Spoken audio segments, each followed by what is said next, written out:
हजरत आदम अलैहिस्सलाम, आपने जब हजरत हव्वा को देखा, कायनात की पहली औरत को देखा,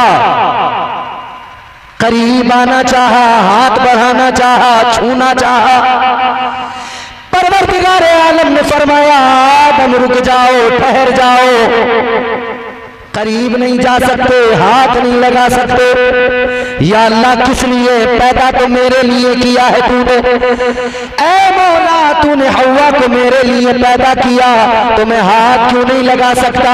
ऐ मौला मैं छू क्यों नहीं सकता?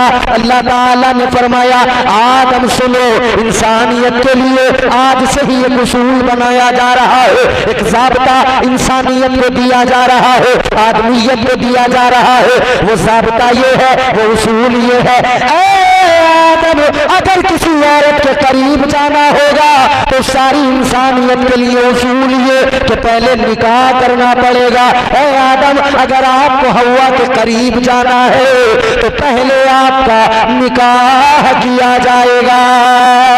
सुभान अल्लाह, सुभान अल्लाह, सुभान अल्लाह। ऐसे नहीं जा सकते, पहले निकाह होगा। जी अजीजा ने गिरामी वकार जरा गौर फरमाइए, निकाह होगा पहले। अब हमारे यहाँ साहब निकाह होते हैं, मैरिज हॉल बुक कर लिया, वेडिंग पॉइंट, हस्बे लियाकत, बारात गई, बारात में गांव के मालदार लोग गए, गांव के अमीर कबीर भी गए, गरीब भी गए, सब जाते हैं जिसका जिससे ताल्लुक। कई बार बारातों में साहब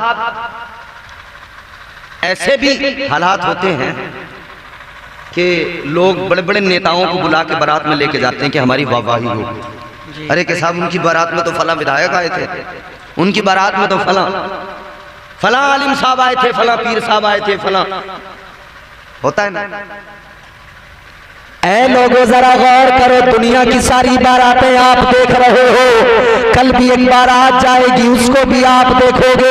आपने इससे पहले बड़ी बारातें देखी, आप बहुत जगहों पर बाराती बनकर गए, आपने बड़े बड़े वेडिंग पॉइंट देखे, आपने बड़े बड़े मैरिज हॉल देखे, मगर ऐ लोगों जरा गौर करो, जहां तुम्हारे मेरे नस्ल इंसानी के बाद हजरत आदम का निकाह हुआ, वो ऐसे वेडिंग पॉइंट की तरह नहीं था, वो ऐसा कोई मैरिज हॉल नहीं था। इन मैरिज हॉलों को वक्ती तौर पर सजा दिया गया, सुबह को सजाया, शाम को इसकी रौनक उजड़ गई, रात को सजाया, सुबह तक इसकी रौनक उजड़ गई। ऐ लोगों, हजरत आदम का जिस मैरिज हॉल में निकाह किया गया उस वेडिंग पॉइंट का नाम है जन्नत। सुभान अल्लाह, सुभान अल्लाह, सुभान अल्लाह। क्या नाम है? जन्नत। जैसा कल सजा हुआ था वैसा आज भी सजा हुआ है। बेशक अल्लाह ताला ने हजरत आदम का निकाह पढ़ाया। अच्छा, इस बारात में बाराती कौन थे? हमारे यहाँ तो पीर साहब को बुलाना चाहिए बरकत के लिए, नेक लोगों को।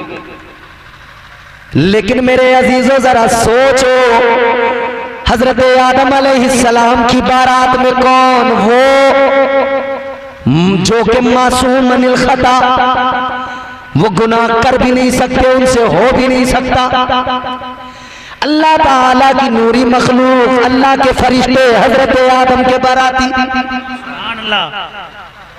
हमने यहाँ भी कुछ बारातों का जिक्र सुना है हमारे मुल्क में, और उन बारातों में हमने ये सुना है कि वहां पर लोग भांग पी कर गए थे,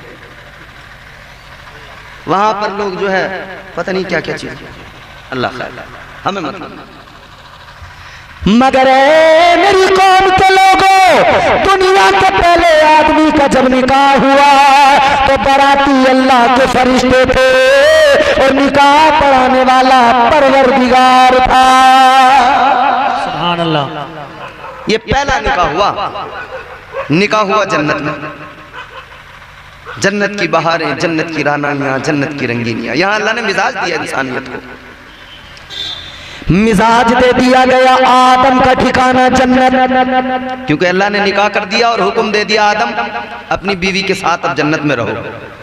कुरान मजीद में ऐलान हो गया, वकुल्ना या आदम उस्कुन अंत व ज़ौजुकल जन्नह, अल्लाह ताला ने हुक्म दिया, ऐ आदम अपनी बीवी के साथ जन्नत में रहो।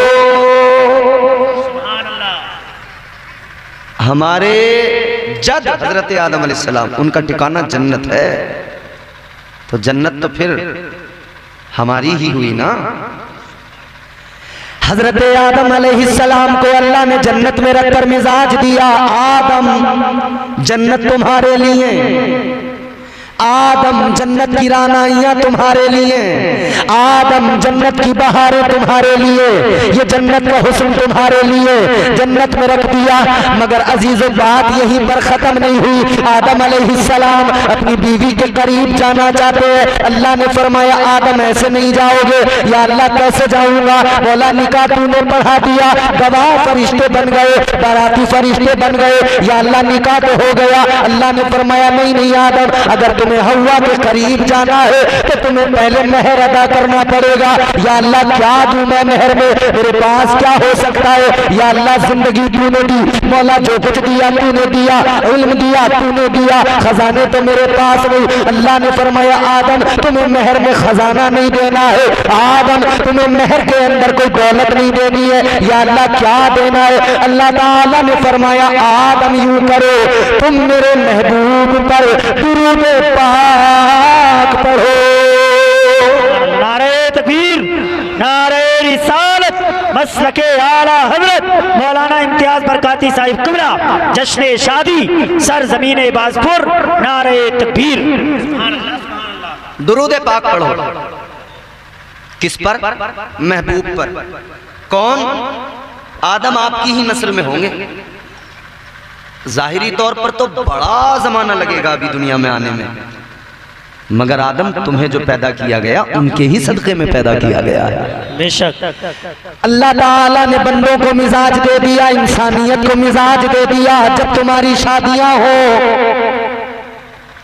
जब तुम्हारे निकाह हो, शादियां हो, तो एक काम जरूर करना। वो काम क्या?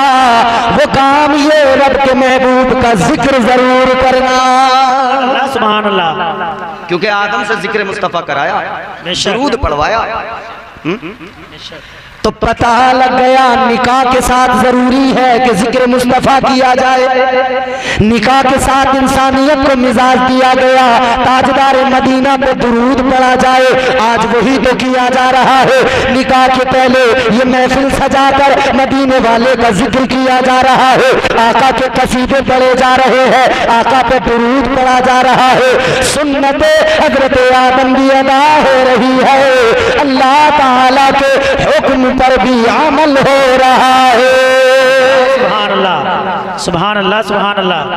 तो दुनिया की पहली शादी ये बताती है कि शादी में होना क्या चाहिए। बेशक कितनी चीजें बताई इस शादी में। एक तो ये बताया कि शादी में बाराती जो हों वो नेक हों। ऐसा नहीं कि सारे 8 नंबर ही इकट्ठे कर लिए, तमाम 2 नंबरी लोग। अब तो फिर भी मियाँ जी, हाँ, वो नाच गाना कैसे होगा फिर? अब तो डीजे बजा के, शराबे पी पी के मुसलमान कहलाने वाले नाच रहे हैं बारातों में। मगर दुनिया की पहली शादी ने सिखाया क्या? अल्लाह ने मिजाज क्या दिया? पहले आदमी की शादी है, कोई दूसरा आदमी नहीं है, तो सारी आदमियत को मिजाज दिया गया। तुम्हें शादियां करनी हैं मगर ऐसे करना जैसे रब सिखा रहा। कैसे? पहले तो ये करना कि तुम्हारी शादियां जो हो वो ऐसी हो कि उनमें जिक्र मुस्तफा हो, अल्लाह उसके रसूल का जिक्र हो, नबी पर दुरूद पढ़ा जाए। दूसरा ये तुम्हारे बाराती अच्छे हो, नेक लोग हो। तीसरा ये कि तुम्हारी बारातों में नाच गाने ढोल तमाशे नहीं होने चाहिए। और ये भी नहीं मियां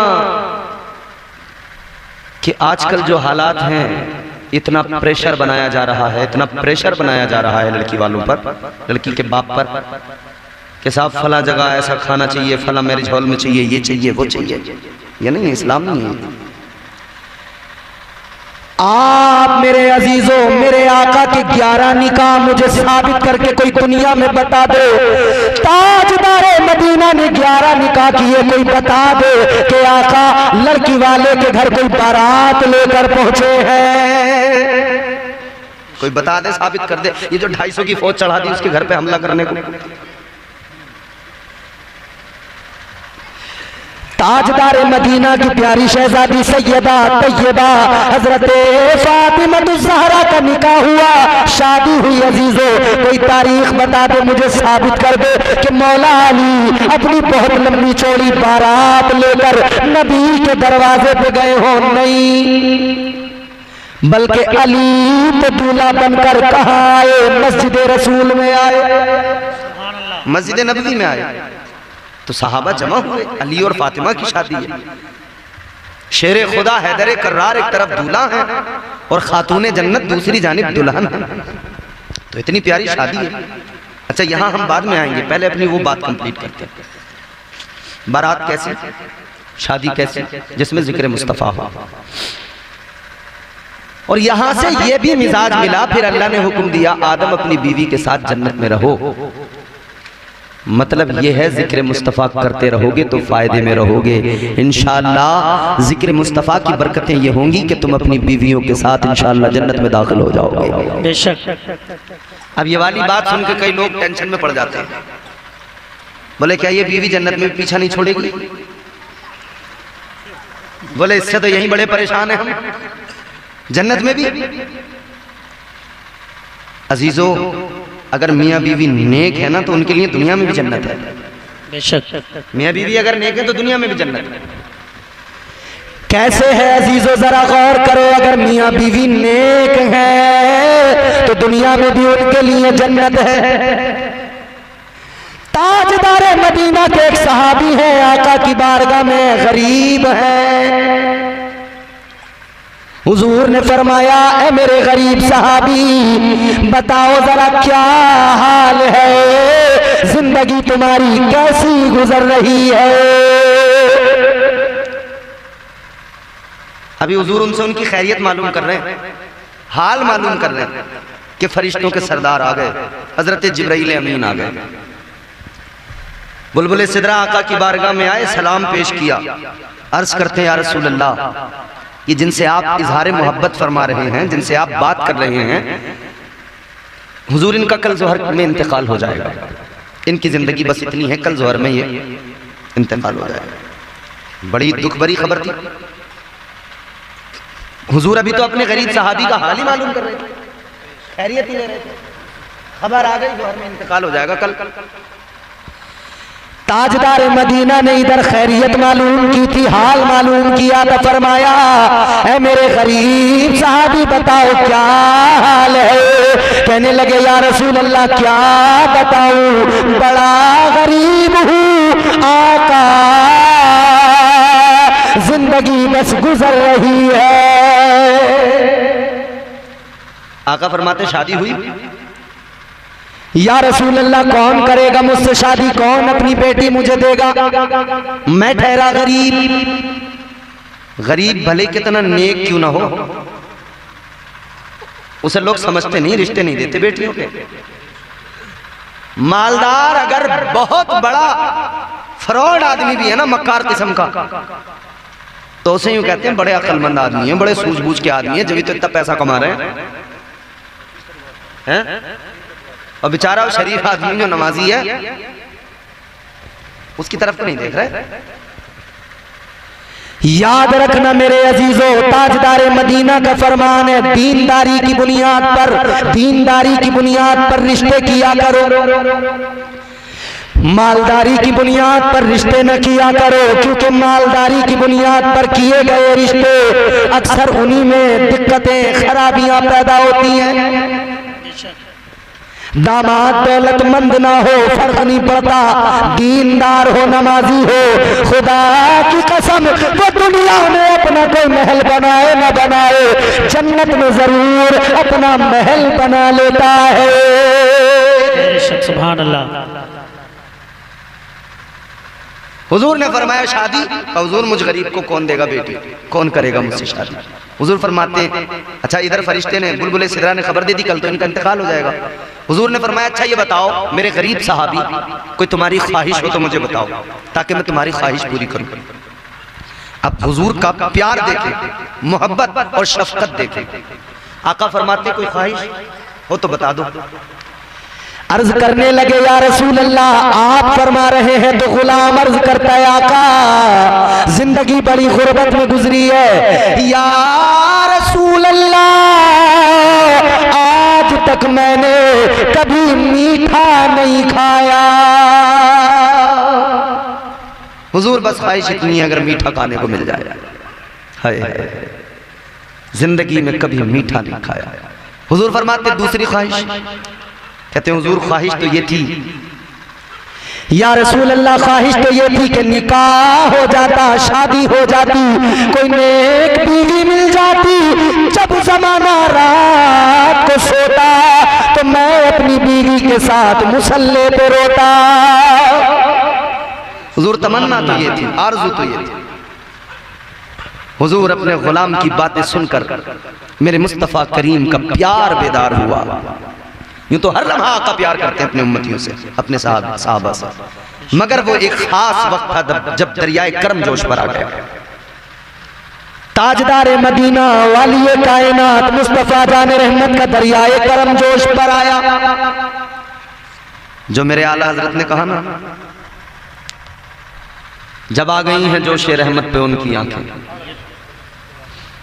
तो फिर जब दरियाए करम जोश पे आया ना हुजूर फरमाते हैं ये बताओ मेरे गरीब सहाबी कोई रिश्ता भी देख रखा है या नहीं, या रिश्ता भी हम ही देखें। का हुजूर है तो सही रिश्ता, मेरे चचा की बेटी है, बड़ी नेक है, जवान है, मगर मैं गरीब हूं तो वो करेगा नहीं, मेरी तरफ देखेगा नहीं। हुजूर ने फरमाया ठीक है अब हमारा काम। ताजदार मदीना ने हजरत उस्मान गनी को बुलाया, हजरत बिलाल को फरमाया जाओ जल्दी सहाबा को बुलाओ, उस्मान को बुलाओ। आ गए जी या रसूल अल्लाह। ताजदार मदीना ने फरमाया उस्मान ये मेरा गरीब सहाबी है, इसने जिंदगी में कभी मीठा नहीं खाया। उस्मान यूं करो इनके लिए उम्दा किस्म का मीठा बना कर लाओ। सुभान अल्लाह। मीठा बना कर लेके आओ, हुक्म दे दिया आका ने और सहाबा को काम पे लगाया। किसी को कहा तुम चादरें लेके आओ, किसी को कहा तुम ये लेके आओ, वो लेके आओ। आज ख्वाहिशें पूरी करनी है क्योंकि हुजूर जानते हैं कल इसका इंतकाल हो जाएगा। हुजूर ने इनके चचा को बुलाया, फरमाया तुम्हारी बेटी जवान है, ये तुम्हारा भतीजा है, नेक है, मेरा सहाबी है, मैं चाहता हूं तुम अपनी बेटी का निकाह कर दो इनके साथ। अब हुजूर फरमा रहे हैं तो इनकार कौन करे, हुजूर जैसी आपकी मर्जी। ताजदार मदीना ने फरमाया फिर जल्दी जाओ बेटी को तैयार करो, निकाह भी अभी होगा, रुखसती भी अभी होगी। सुभान अल्लाह। दरियाए करम जोश पर है। आका ने फरमाया निकाह भी अभी होगा, रुखसती भी अभी होगी, क्योंकि आका जानते हैं कल मेरे गरीब सहाबी का इंतकाल हो जाएगा। आज आका अपने सहाबी की ख्वाहिशें पूरी कर रहे हैं। अल्लाह अकबर। मेरे आका ने फरमाया निकाह भी आज होगा, रुखसती भी आज होगी। उस्मान तुम मीठा बना कर लाओ। अल्लाह अल्लाह सबको काम पर लगा दिया। अब इधर सब रेडी हो गया, सब कुछ तैयारियां मुकम्मल हो गई। अब ताजदार मदीना ने अपने उस सहाबी का निकाह पढ़ा दिया।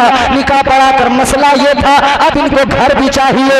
आका ने अपने एक और सहाबी से फरमाया तुम्हारे पास में घर है एक्स्ट्रा, अगर तुम चाहो तो दे सकते हो। उसने कहा हुजूर आपका हुक्म है, सब कुछ कुर्बान है, घर दे दिया। अल्लाह अल्लाह। नबी ने फरमाया अब रुखसती करो। रुखसती हो गई, उसी मकान के अंदर पहुंचा दिया गया। दूल्हा दुल्हन दोनों पहुंच गए, सारे इंतजाम हो गए, सारे इंतजाम मुकम्मल हुए। दूल्हा दुल्हन को पहुंचा दिया, मीठा भी पहुंचा दिया गया। अल्लाह अकबर। अब ये देखो अजीजो, अल्लाह के रसूल जानते हैं कल तो इंतकाल हो जाएगा। ताजदार मदीना ने आज ही अपने सहाबी की सारी ख्वाहिशें पूरी फरमा दी। नारे तकबीर, नारे रिसालत, मसलके आला हजरत मौलाना इम्तियाज बरकाती साहिब किबला, जश्न शादी, नारे तकबीर। करते ना हुजूर अपनी उम्मत से प्यार, अपने सहाबा से प्यार। उसी वक्त सारा इंतजाम हो गया, लो निकाह भी हो गया, रुखसत भी। हमारे यहाँ भी कभी कभी ऐसे कोई इंसिडेंट होते हैं जब फौरी तौर पर दूल्हा तैयार करके लाना पड़ता है, मगर वो कैफियत कुछ और होती है। वो तो ऐसा होता है किसी की शादी की डेट रखी गई और फिर लास्ट टाइम पे बात बिगड़ गई, तो अब बोले कोई ना कोई लेके आओ दूल्हा, उसी तारीख में ब्याह करना है। या फिर मौके पे बात बिगड़ गई तो फिर बोले गांव में से अब ढूंढ लो जो सही हो, जल्दी से अब बात रखने के लिए, इज्जत रखने के लिए निकाह कर। खैर ये तो एक अलग बात है, मगर हुजूर ने निकाह कर दिया। अगले दिन हुजूर ने, ये रात तो गई, अगले दिन के लिए हुजूर ने वो भी इंतजाम फरमाया। मगर जब ये रात आई ना, अल्लाह, जब ये रात आई, दोनों मियां बीवी अपने दोनों साथ हैं, वो शानदार किस्म का मीठा, बड़ा उम्दा मीठा सामने दस्तरखान पर रखा, शाम का वक्त है, दस्तरखान पे सारा सामान रखा है खाने पीने का। दोनों मियां बीवी बैठ गए अल्लाह का शुक्र अदा करते हुए, बीवी भी नेक, शोहर भी नेक, बैठे हैं दस्तरखान पर। अब खाना चाहते हैं, लुकमा बना के मुंह के करीब लाना चाहते हैं कि कानों में आवाज आई, दरवाजे पर कोई आके कह रहा है मैं भूखा हूँ, मुझे अल्लाह के नाम पर कुछ खाने को दे दो। साइल की आवाज कानों में आई, सहाबी ने लुकमा नीचे रख दिया।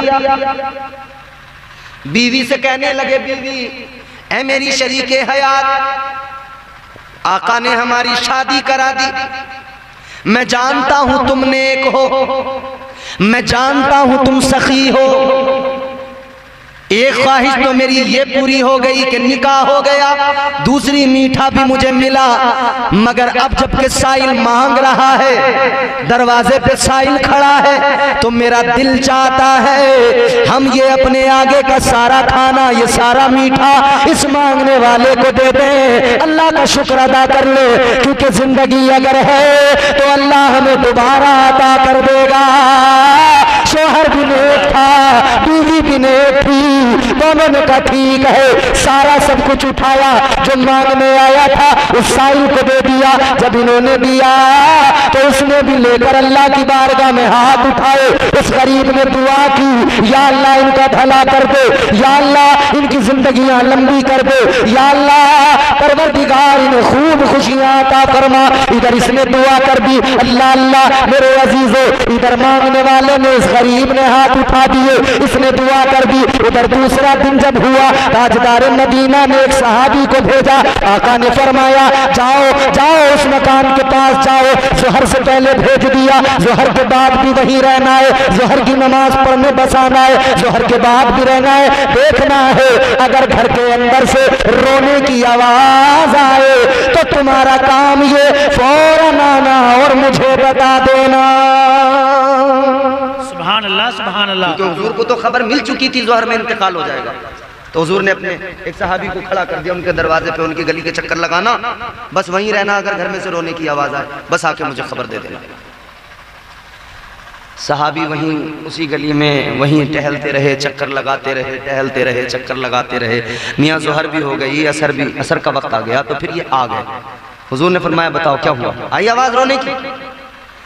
कहने लगे या रसूल अल्लाह, उस घर से रोने की आवाज नहीं आ रही, बल्कि वहां तो खुशियां ही खुशियां, बहारे ही बहारे, खुशगवार माहौल है। सुभान अल्लाह। अब हुजूर हैरान है, खबर किसी ऐसे वैसे ने नहीं दी थी, फरिश्तों के सरदार ने दी थी, खबर तो झूठी नहीं हो सकती। तो फिर आखिरकार इंतकाल क्यों नहीं हुआ? इंतकाल हो गया होता तो रोने की आवाज आती, फिर माहौल में वो खुशगवारी न रहती, फिर तो गमगीन माहौल हो जाता। हुजूर ने अल्लाह की बारगाह में अर्ज किया, मालिक ये क्या माजरा है? या अल्लाह ये माजरा क्या है? अब आपका दिल खुश हो जाएगा, मेरे जुमले जरा गौर से सुनिए। या अल्लाह माजरा क्या है? या अल्लाह मुझे तो फरिश्तों के सरदार ने बताया था।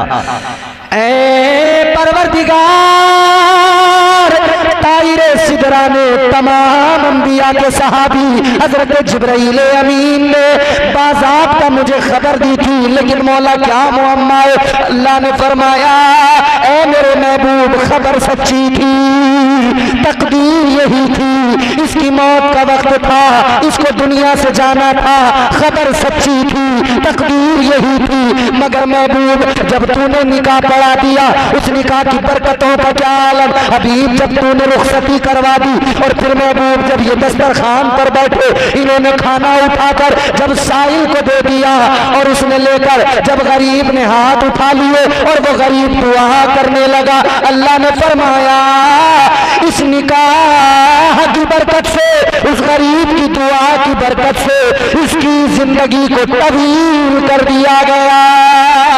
नारे तकबीर, नारे रिसालत, मसलके आला हजरत मौलाना इम्तियाज बरकाती साहिब क़िबला, सरज़मीन बाज़पुर, नारे तकबीर। सुभान अल्लाह, सुभान अल्लाह। ये है निकाह, ये है निकाह की बरकतें। मगर तुम निकाह ऐसे ही करो ना जैसे शरीयत ने सिखाया, इस्लाम ने सिखाया। हमारे यहाँ तो वो शादी शादी ही कम मानी जा रही है जिसमें डीजे ना हो। ये तो बड़े मुकद्दर वाले लोग होते हैं जो अपनी शादियों में महफिलें सजाते हैं, तो बड़े मुकद्दर वाले लोग होते हैं। वरना तो हालात ये हैं, जिधर देखिए जहां देखिए शादियों के नाम पर गुंडागर्दी। अच्छा एक बात, एक सवाल मैं आपसे करता हूं, मेरी तरफ देखो चौधरी साहब, मुझे देखो। आपके लिए एक मिठाई का डब्बा आए, डब्बा भी खूबसूरत हो, उस डब्बे के अंदर मिठाई भी उम्दा किस्म की हो, हजरत पीर साहब क़िबला, डब्बा भी कीमती हो, खूबसूरत हो, मिठाई भी बड़ी उम्दा किस्म की हो, बड़ी नफीस माशाल्लाह तशरीफ लाई, और वो मिठाई बहुत अच्छी हो, मगर उसके साथ उसमें जरा सा गोबर रखा हुआ हो, तो खाएंगे या फेंकेंगे? बताइए। अरे बोल दो, शर्मा रहे हो तुम लोग। चलो मैं तुम्हें मिसाल देता हूं, जैसे तुम बारात में गए कल, बहुत बढ़िया मिठाई आ गई और उसमें जरा सा गोबर रखा हुआ है, क्या करोगे फिर? फेंकोगे नहीं, झगड़ा कर लोगे, झगड़ा। हजार बातें सुनाओगे, रे इसे तमीज नहीं, सलीका नहीं, लड़की वाले को कैसा इंतजाम किया, मिठाई में गोबर रखा हुआ है।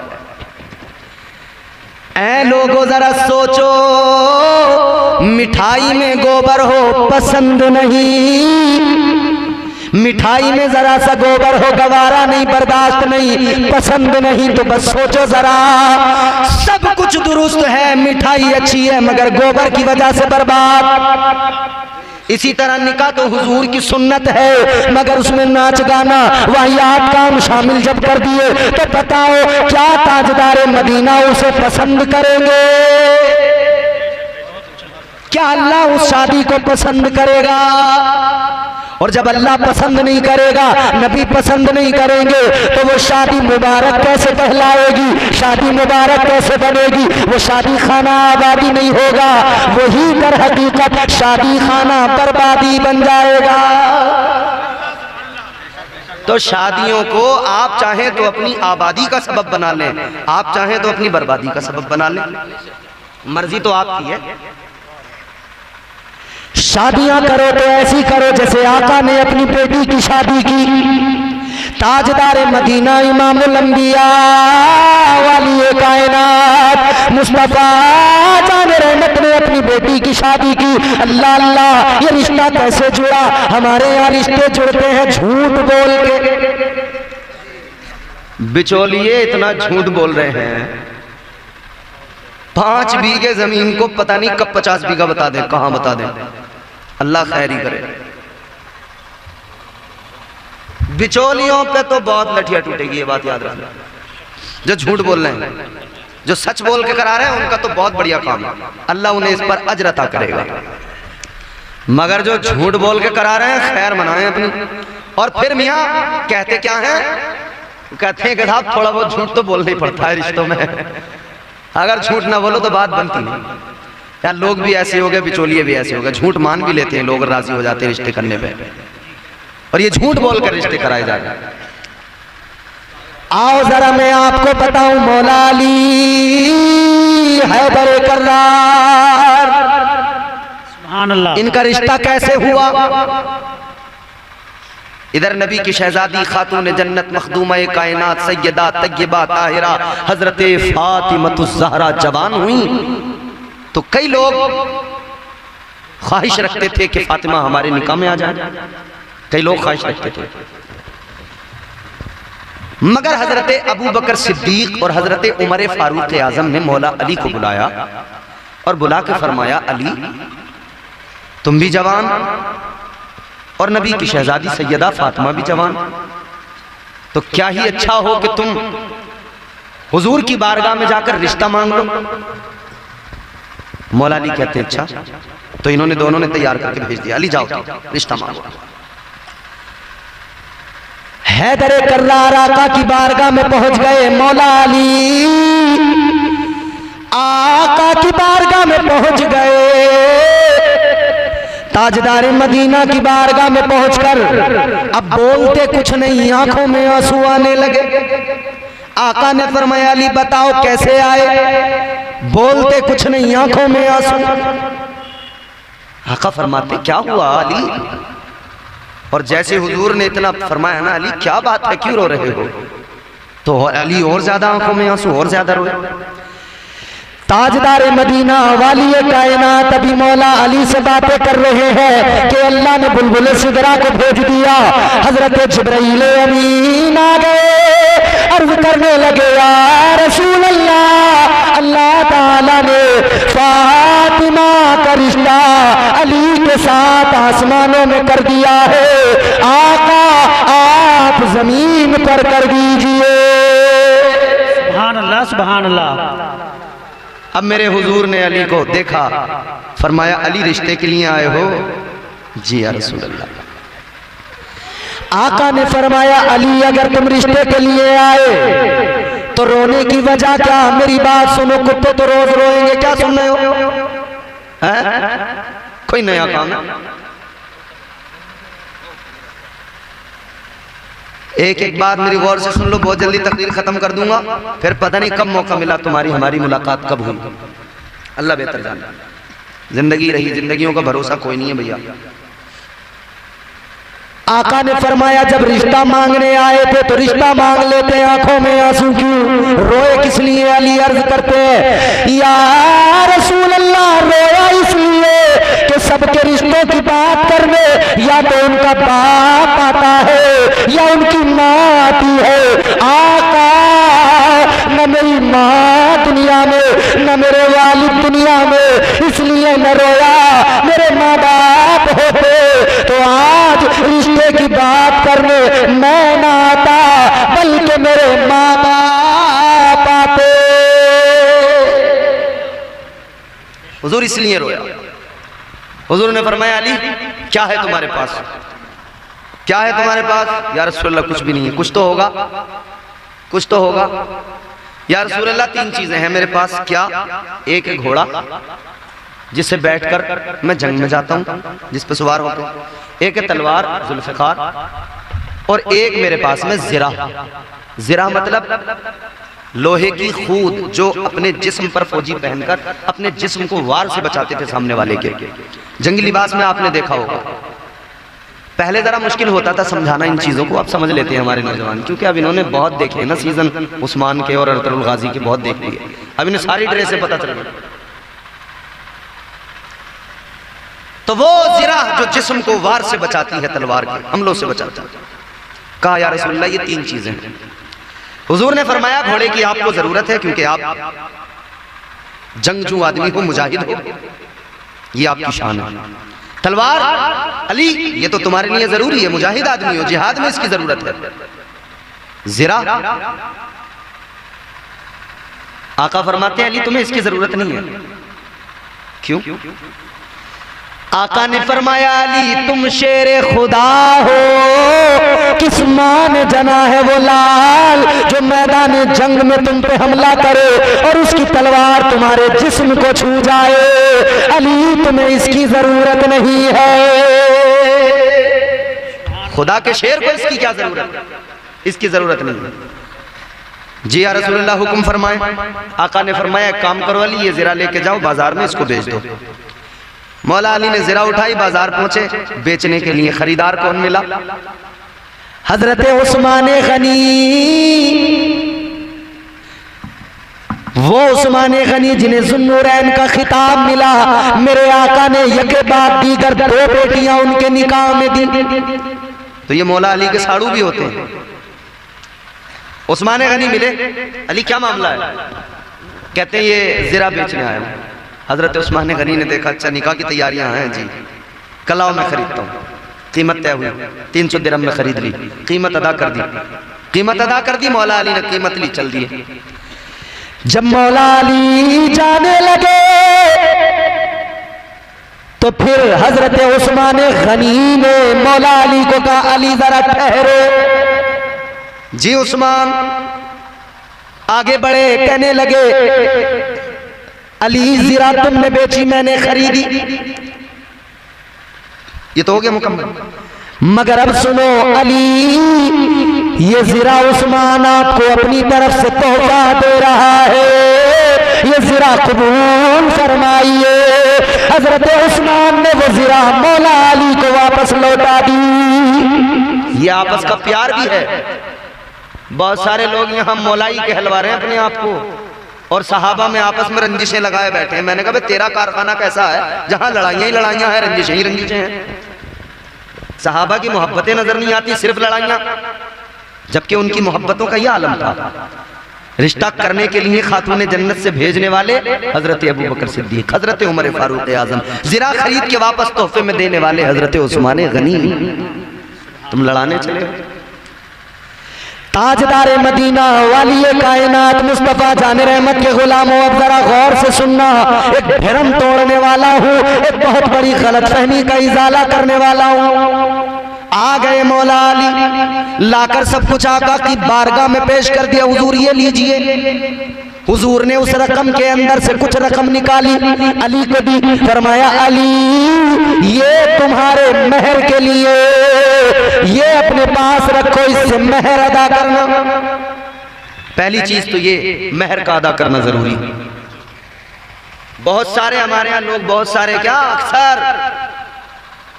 ये सोच रहे हैं माफ करा लेंगे, माफ करा लेंगे बीवी से। तू कौन है? तू कोई भिखारी है माफ कराएगा उससे कि माफ कर दो?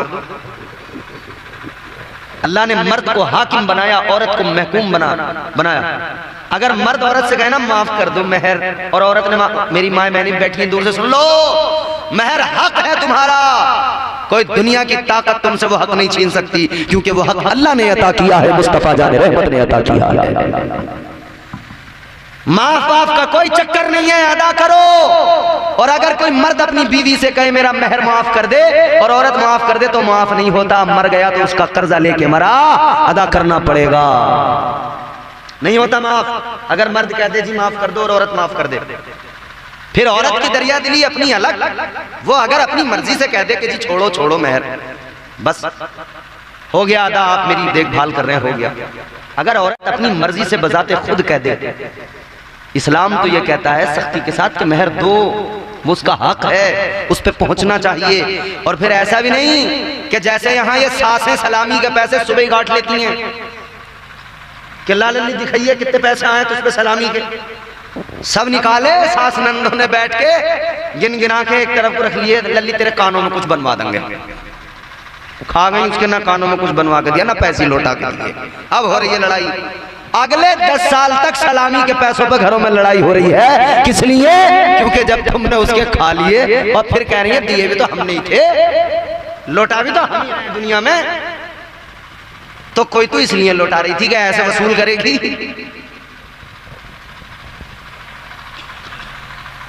मेहर ये हक है औरत का, कोई बचने का रास्ता नहीं है, देना ही पड़ेगा।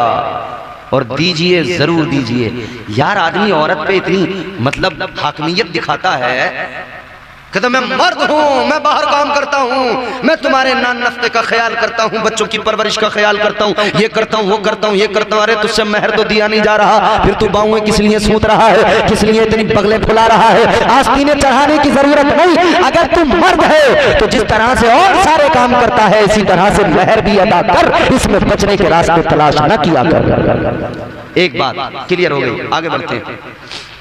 फिर वो आगे निकाह पढ़ाते वक्त इमाम साहब बता देंगे मेहर कौन सा वाला है, उधार वाला या नकद वाला, मुअज्जल या गैर मुअज्जल, वो वहां क्लियर हो जाता है। मगर आगे की बात सुनिए, अली को हुजूर ने दिया उसी रकम से, कर लो ये मेहर के लिए हो गया, रख लिया।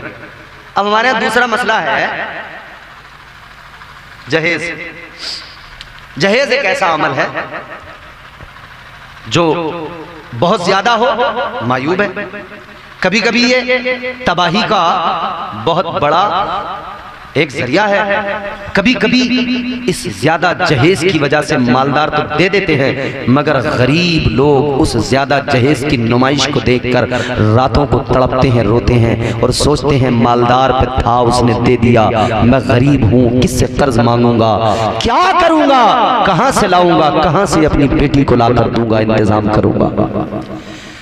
और याद रहे इस्लाम में बेटियों का जहेज नहीं प्रॉपर्टी में हिस्सा है। बेशक हक है। तुम जहेज दे के हिस्सा खा जा रहे हो।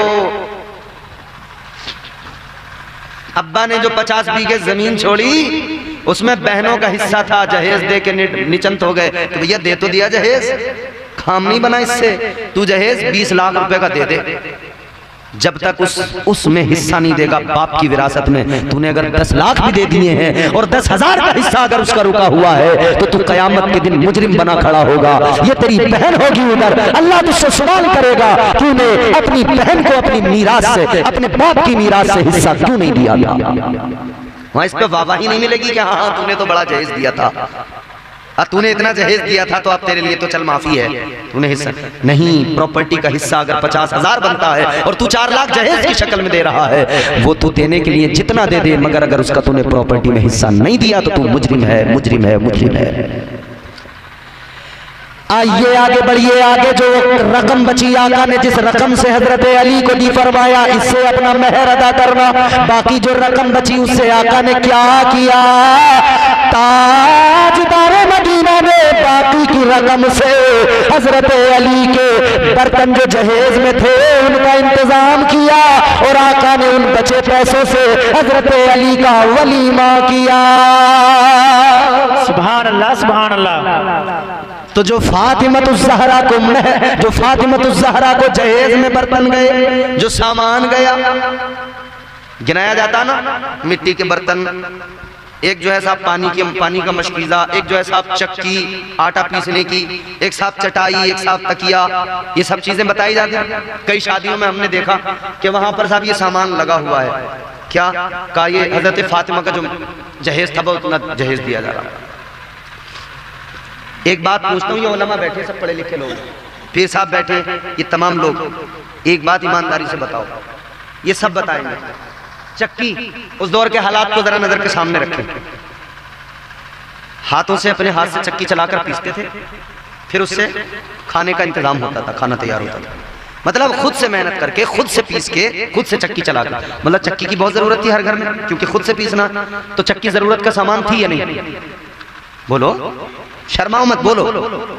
चक्की उस वक्त की बहुत बड़ी जरूरत की चीज थी ना, चक्की उस वक्त की बहुत बड़ी जरूरत की चीज थी, ये बात तस्लीम करनी पड़ेगी।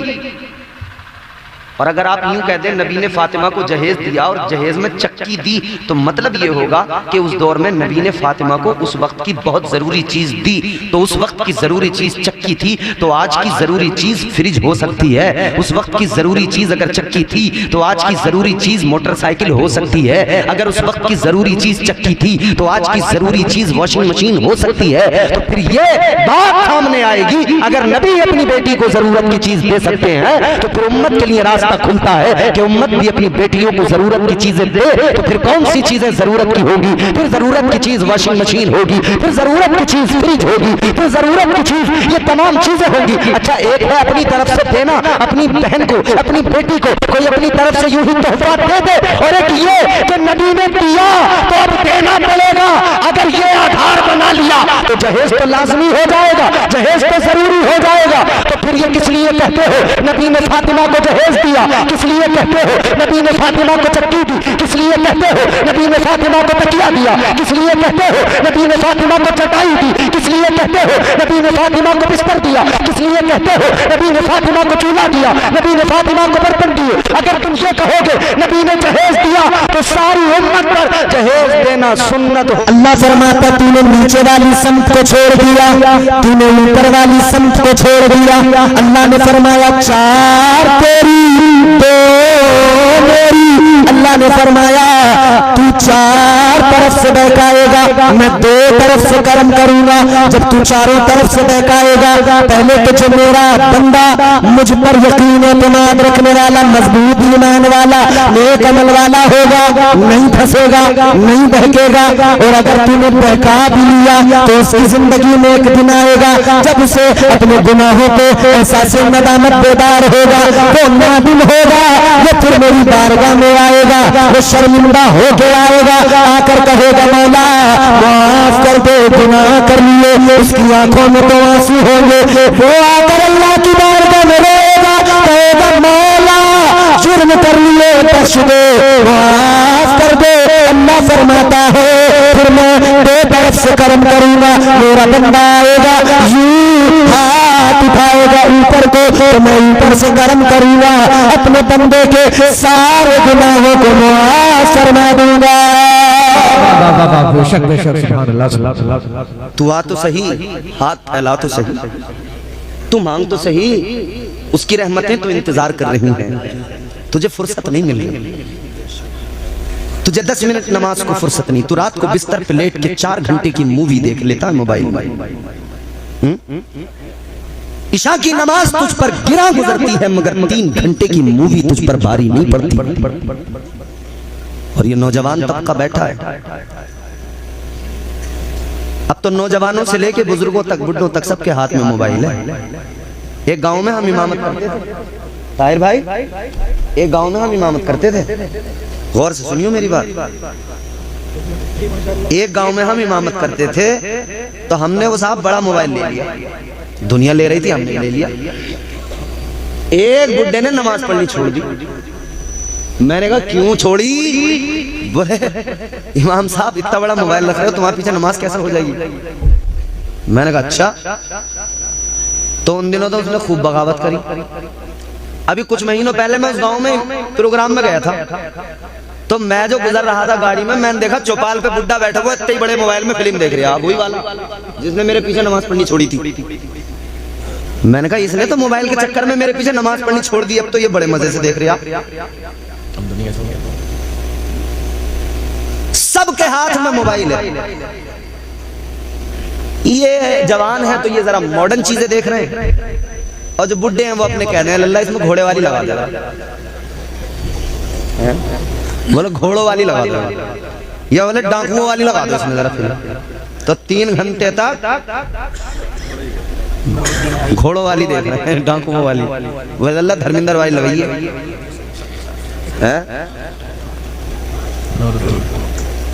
मैं अभी परसों बंगाल से आया, मुरादाबाद जब पहुंचा तो वहां मैं रुका, छोटा सा आशियाना मेरा भी हुआ। तो एक हमारे अजीज दोस्त मिले, बातें हो रही थी, वो कहने लगे यार मैं आपके इंतजार में था। मैंने कहा क्यों? बोले कुछ दिखाना था। मैंने कहा दिखाओ। उन्होंने 4-6 वीडियो डाउनलोड करके रखी थी मोबाइल में। कह रहे दिखाना ये चाहता हूँ कि हम, बोले आप मौलाना तकरीर करते हो, नौजवानों को कहते रहते हो नौजवान यूं, नौजवान रील देख रहे हैं, नौजवान रील। बोले जरा देखिए। तो उन्होंने दिखाया तो बुढ़े बुढ़िए सब रीलें बना रहे हैं। एक बुढ़े की इतनी लंबी दाढ़ी है और एक बुढ़िया उसकी दांतों की बत्ती भी हिल रही है, मगर दोनों नाच रहे हैं। अरे दांतों की बत्ती हिल रही है मगर बुढ़िया यूं कर रही है, लाल दुपट्टा। क्या अजीब जमाना आ गया, जिसे देखो उसे मतलब इसमें इतना मजा आ रहा है, इतना मजा आ रहा। 3-3 घंटे 4-4 घंटे इसमें तो बर्बाद कर दिए। 10 मिनट नमाज के बड़े भारी लग रहे हैं। 10 मिनट की रात को जब सोते हो ना, जब रात को बिस्तर पे लेटते हो, नींद आती है? आती है? बोलो। हर रात सोते हो ना, हर सुबह उठते हो ना, जब रात को जब सोए ना, ये क्या है? नींद। सैयद साहब किबला बैठे तायद फरमाएंगे, फरमाया गया नींद जो है ना, नींद ये मौत है। क्या है? हल्की मौत। ताजदार मदीना के गुलामों रात को बिस्तर पे सोए, फरमाया गया ये नींद हल्की मौत है। इसीलिए तो कितने लोग ऐसे जो सुबह को उठ न सके, रात को सोए मगर सुबह का सूरज नहीं देख पाए। रात को सोते मौत आ जाती है, तो जब सुबह को आँख खुलती है, उठते हो तो सबसे पहले अल्लाह का शुक्र अदा किया करो। ऐ मौला, ऐ परवरदिगार, तेरा बड़ा फजल है, तेरा बड़ा एहसान है। ऐ मेरे मौला, मैं रात मर गया था, तू मुझे हर सुबह नई जिंदगी अदा करता है। सुभान अल्लाह, सुभान अल्लाह। तो उसका शुक्र अदा करने के बजाय नाफरमानी। बात को वहीं लेके चलते जहां से शुरू हुई। शैतान से पहले कोई शैतान नहीं था, वो पहला। उसे किसने बहकाया? हमने तो कह दिया शैतान ने बहका दिया। यहां बड़े से बड़ा जुर्म करके कह दिया शैतान ने बहका दिया। शैतान को किसने बहकाया? मुफस्सिरीने किराम फरमाते शैतान को बहकाने वाला कोई और नहीं, उसका अपना नफ्स था। तो पता लगा नफ्स बिगड़ जाए तो इबादत गुजार को शैतान बना देता है। तो इसे तो पाक करना बहुत जरूरी है। ये नापाक हो गया, बिगड़ गया तो सारा मसला ही खराब हो जाएगा। कैसे होगा पाक? क्या तरीका है? नफ्स को पाक करने का तरीका क्या है? कैसे पाक होगा? 3 बातें हैं और यूं समझ लो कूजे में समंदर है। फकत 3 बातें हैं। सूफिया की मुकम्मल तालीम का निचोड़ है, बुजुर्गों की तालीमात का लुब्बे लुबाब है। फरमाते 3 काम, बंदा 3 काम करे। क्या? कम खाना, कम सोना, कम बोलना। 3 बातें बड़ी इंपॉर्टेंट हैं। कम खाना, कम सोना, कम बोलना। ज्यादा खाएगा सुस्ती पैदा होगी, नमाज को जाने को दिल ही नहीं करेगा, फिर तो बिस्तर चाहिए, फिर सांस थोड़ी यहाँ सीधे। शादी में जब खा लें ना, तह पे तह लगा के जब यहाँ तक भर लें, तो फिर दिक्कत क्या आई साहब ज्यादा खाने में? अब डाइजेशन का मसला बन गया, या कई बार फूड पॉइजनिंग। अब भाग रहे हैं डॉक्टर साहब के पास, डॉक्टर साहब बड़ा मामला खराब है यार, वो सांस ना रहे सीधे, बड़ा मामला खराब है। डॉक्टर साहब कह रहे हैं क्या क्या खा लिया? बोले खा तो बहुत कुछ लिया, आज शादी में गए थे, कई रंग का खाना था। पहले तो जरा सी नहारी खा ली थी, फिर वो चंगेजी पे नजर पड़ गई, नजर पड़ती गई, तह पे तह लगती रही, यहां तक भर गया मामला। अब औखते फिर रहे हैं। ज्यादा खाने से नुकसान ही होने वाला, जिस्मानी नुकसान भी। अब फिर ज्यादा खा के साहब दिल नहीं करेगा नमाज में, सांस नहीं आएंगे सीधे, फिर तो जिस्म चाहता है कि खटिया मिल जाए फैल जाए, और अगर आ भी गए मस्जिद में तो सांस तो सीधे आ नहीं रहे, तो बस फिर तो यही होगी अल्लाह अकबर अल्हम्दुलिल्लाह, फिर सीधे सांस थोड़ी आ रहे हैं, फिर तो मामला गड़बड़ है। तो कम खाइए। हमारे वालिद साहब हमें कहते थे, अल्लाह उन्हें जन्नत नसीब करे, कहते थे कम खाना और गम खाना इंसान की जिंदगी में इनकलाब पैदा करता है। तो बुजुर्गों ने फरमाया कम खाइए, नफ्स तुम्हारे कंट्रोल में रहेगा, नफ्स पाक होगा, काबू में आएगा। क्योंकि अल्लाह ताला ने जब नफ्स को पैदा फरमाया तो अल्लाह ने इससे सवाल किया, फरमाया बता मैं कौन हूँ? ये कहने लगा अंता अंता अना अना, कहने लगा तू तू है, मैं हूँ। ये मैं हर आदमी जो कर रहा है ना, मैं हूँ। इलाके का मालदार आदमी कह रहा मैं हूँ, मुझसे पंगा मत ले लियो। गांव का प्रधान कह रहा अच्छा हमसे बहलेगा, इलाके का विधायक कह रहा अच्छा हमसे टक्कर लेगा, मैं हूं। किसी का पुलिस वाले से आराना हो गया तो वो कह रहा मैं हूं। लड़ाई पता करो कि लड़ाई किस बात पे हुई थी, तो पता लगेगा नाली पे हुई थी लड़ाई। इसकी घरवाली ने नाली साफ करी तो हमारे दरवाजे की तरफ कर दिया कचरा, इस बात की लड़ाई। और फिर आ गई नाक पे, तो अब मैं चल पड़ी, मैं नाक की लड़ाई लड़ूंगा अब मैं। ये मुसलमान जो कौम है ना, ये नाक की लड़ाइयों में बर्बाद है। ये अनानियत के चक्कर में पीछे हो गई, वरना कोई दुनिया में पैदा हुआ है जो मुसलमान के साथ आंखें मिला सके? किसी माँ ने पैदा किया है ऐसा? अरे आंखें मिलाना तो छोड़ो, हजरत उमर का नाम अगर कहीं लिया जाता था तो फिर बड़े बड़े जो अपने आप को जमजू कहते थे ना, उनके पसीने छूट जाया करते थे सिर्फ नाम सुनने के बाद। ये मुसलमान की तारीफ है, मुसलमान की शान है। मगर नाक की लड़ाइयां आपस में लड़ी जा रही हैं, एक दूसरे से लड़ रहे हैं, खानदान खानदान लड़ रहे हैं, मोहल्ले मोहल्ले लड़ रहे हैं, एक गांव पार्टियां चार। झगड़े के कभी भी इम्कानात लगे रहते हैं कि झगड़ा हो सकता है, बात को जल्दी से नहीं, अनानियत अल्लाह को पसंद नहीं। याद रखना तू किसी और से न हारेगा। अच्छा लगे तो आप बोल देना, अच्छा ना लगे तुम्हारी मर्जी। तुम अपनी जेब अपनी दाद में रखना, अपनी दाद अपनी जेब में रखना। हम कल दूसरी जगह सुनाएंगे, वहां वाले लोग हमें दे देंगे दाद, वो कह देंगे सुभान अल्लाह। तू किसी और से न हारेगा, तुझको तेरा गुरूर मारेगा। बेशक बेशक बेशक बेशक। अखलाक की दौलत से कभी दूर न होना, अखलाक की दौलत से कभी दूर न होना। कौन भी मिल जाए तो मगरूर न होना। तकब्बुर अल्लाह को पसंद नहीं। अल्लाह ने फरमाया बता मैं कौन हूं? कहने लगा अंता अंता अना। अल्लाह ने फरमाया फरिश्तों इसे दोज़ख में डाल दो। कहां? बोलो। अल्लाह ने फरमाया डाल दो। फरिश्तों ने पकड़ा, डाल दिया जहन्नम में। किसे? नफ्स। कितने दिन? 2-4 दिन नहीं, 8-10 दिन नहीं। जल्दी खत्म करने वाला हूं बात, बहुत गौर से सुन लो। साल 2 साल भी नहीं, 10-20 साल भी नहीं।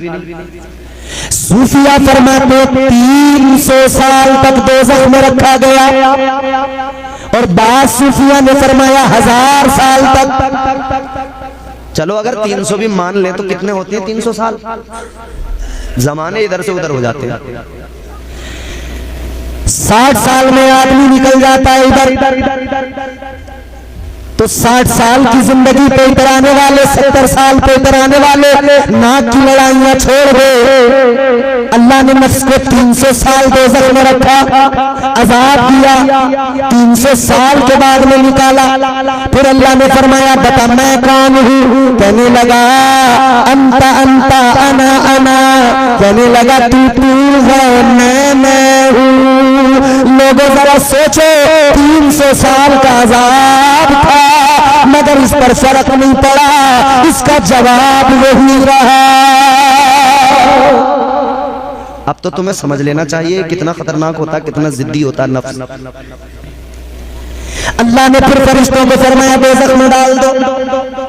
फिर पकड़ा, फिर डाल दिया, फिर 300 साल। 300 साल बाद में फिर निकाला। फिर अल्लाह ने फरमाया बता मैं कौन हूँ? कहने लगा अंता अंता अना अना। फिर इसका जवाब नहीं बदला, फिर वही जवाब था तू है, मैं हूँ। फरिश्ते बोले या अल्लाह 3 बार सवाल कर लिया, इसका जवाब नहीं बदलता, क्या करें? फिर दोज़ख में डाले। अल्लाह ताला ने फरमाया फरिश्तों अब दोज़ख में मत डालो।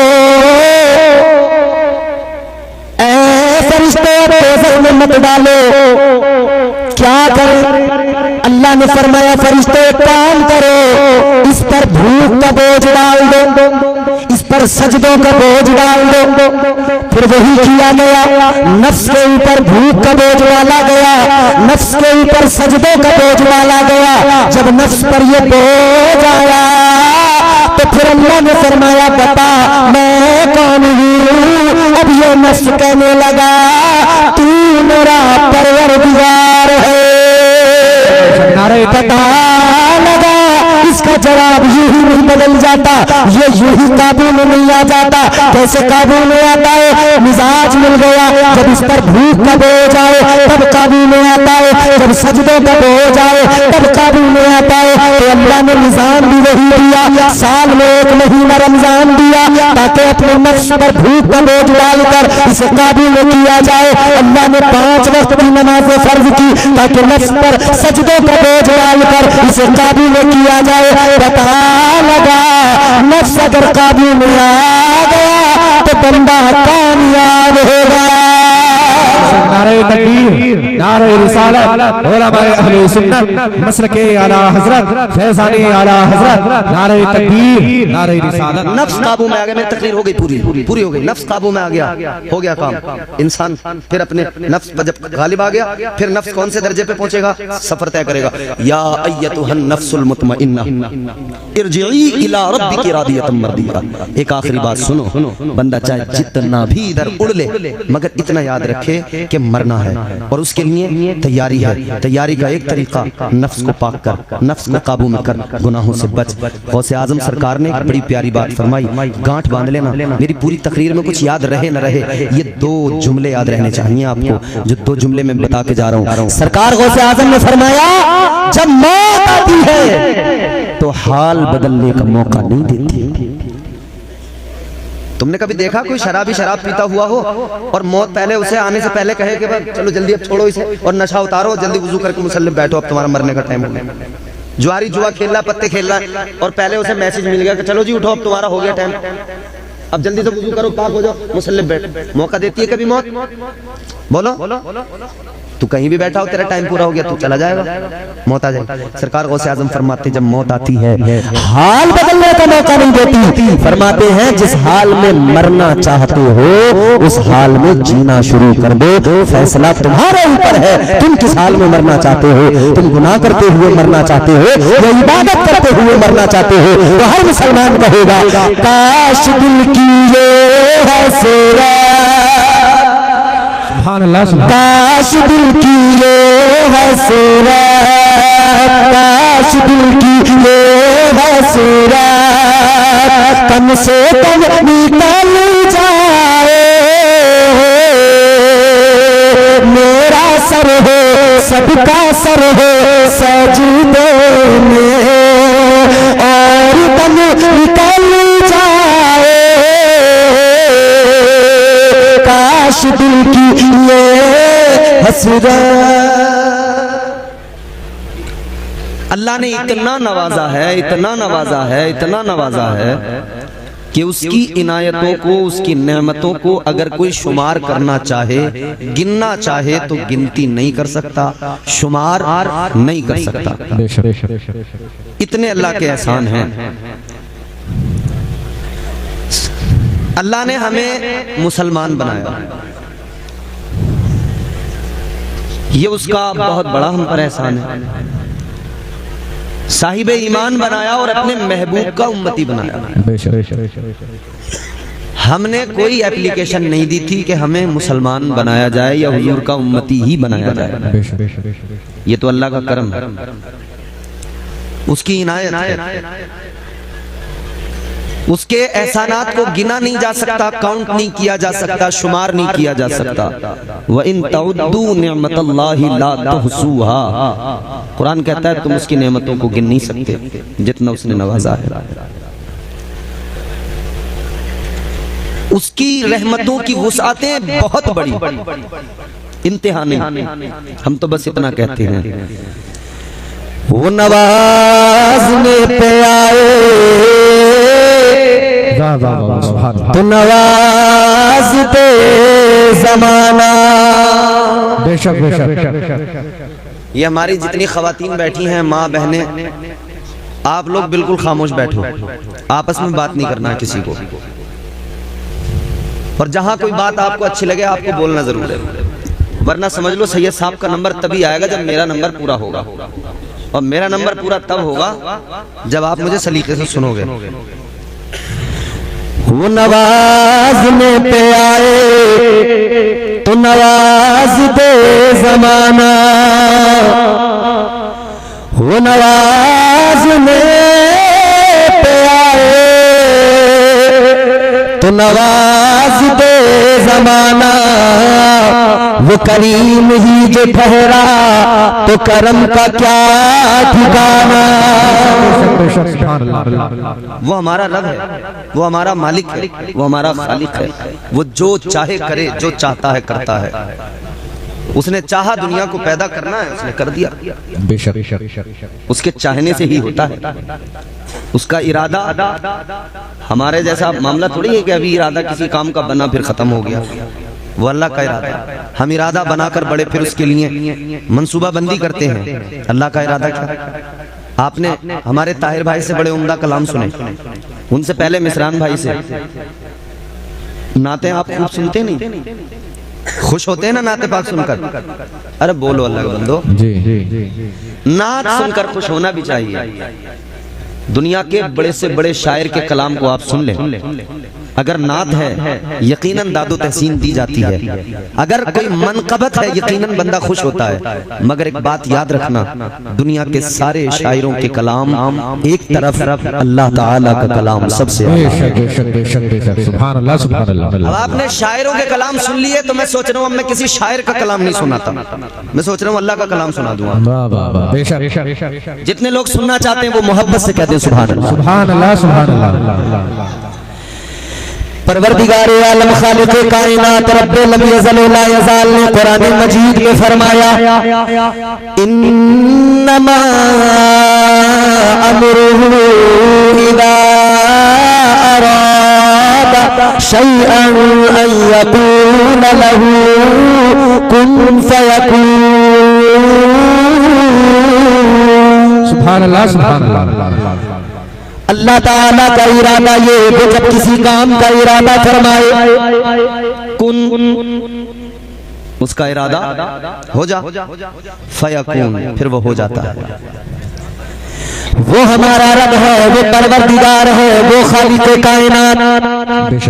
जिंदगियां उसी अल्लाह ने अता फरमाई, रोजियां वही अल्लाह अता फरमाता है। ऐ लोगों, अगर अल्लाह न नवाजे तो हमारी बिसात क्या है, हमारी औकात क्या है। अगर अल्लाह की नवाजिशात रुक जाएं, जिंदगी मुहाल हो जाए। आप दुनिया में बड़े लोगों की बातें सुनते हो, दुनिया वालों के कलाम सुनते हो, मुतासिर हो जाते हो। आपने किसी इंसान की बात सुनी, कहने लगे ये बड़ा अच्छा, ये बड़ा सच्चा आदमी है। याद रखो, दुनिया में बड़े लोग मिलेंगे जिनसे आप मुतासिर होंगे, जिनके कलाम को सुनकर मुतासिर होंगे। मगर हाँ, एक कलाम ऐसा है अल्लाह का कि वो कलाम ऐसा आप ना सुने तब भी दिल को सुकून मिलता है, गैर सुने वो भी अपना बन जाता है। वो कलाम मेरे परवरदिगार का कलाम है, वो कलाम अल्लाह ताला का कलाम है। अजीज़ान गिरामी वकार फरमाया गया, वमन अस्दक़ु मिनल्लाहि क़ीला, वमन अस्दक़ु मिनल्लाहि हदीसा। अल्लाह का कुरान कहता है, कौन है जो अल्लाह से ज्यादा सच्चा कलाम करे, कौन है जो परवरदिगार से ज्यादा सच्ची बात करे। नारे तकबीर, नारे रिसालत, नारे रिसालत, मसलके आला हजरत, फैज़ाने आला हजरत, फैज़ाने औलिया इकराम, नारे तकबीर, नारे रिसालत। सुभान अल्लाह सुभान अल्लाह। तो अल्लाह का कलाम वो सच्चा कलाम है। उसी कलाम में अल्लाह ने हमें आपको कुरान मजीद में जिंदगी जीने का सलीका दिया। जिंदगी गुजारने का ढंग अल्लाह ने कुरान में सिखाया। क्या है वो सलीका, क्या है वो तरीका? परवरदिगार आलम ने फरमाया, कद अफ़लह मन ज़क्काहा। सुभान अल्लाह सुभान अल्लाह।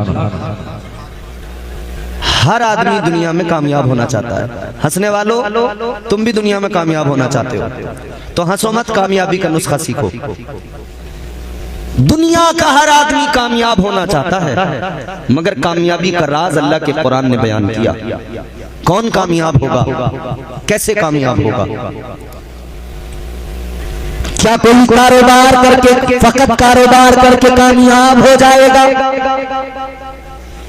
क्या कोई जमीन लिखवा के कामयाब हो जाएगा?